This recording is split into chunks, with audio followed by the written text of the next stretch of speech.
চলেন কম সময় নতুন একটা রেসিপি ঘেরা ঝোল আজকে বানাই।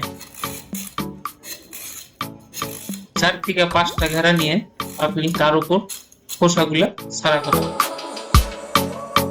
খোসা ছাড়ানো ঘেরাগুলা আপনি ঠিক এইভাবে সুন্দর করে ছোট ছোট করে কাটেন, যেন দেখতেও ভাল লাগে, খাইতেও ভাল লাগে।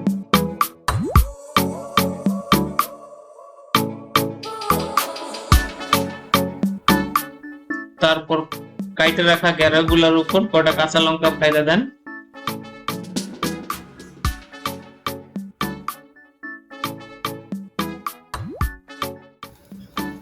কড়াইটা যখন গরম হবো তার উপর একটু সরষের তেল আর 4-5টা শুকনো লঙ্কা একটু নাড়াচাড়া করে কড়া কালো জিরা এর মধ্যে দিয়ে ফোড়ন দেন।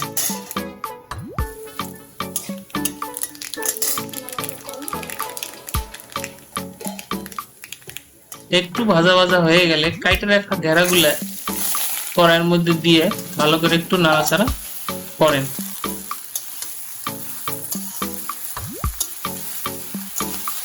এর মধ্যে স্বাদ মতন লবণ আর 2 চামচ হলুদ গুঁড়া দিয়ে ভালো করে 5 মিনিটের মতো একটু কষানোর পর 10 মিনিটের মতো ঢাকা দিয়ে রাখি।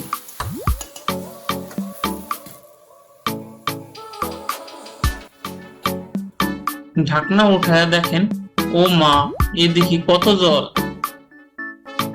না না, আমি এক্সট্রা ভাবে জল দেই নাই, এর মধ্যে অটোমেটিক্যালি জল চলে আসছে। সেটা 10 মিনিটের মতন আপনি আবার একটু জাল দেন। জাল দেওয়ার পর শুকায় যখন আসবে তখনই বুঝতে পারবেন হয়ে গেছে।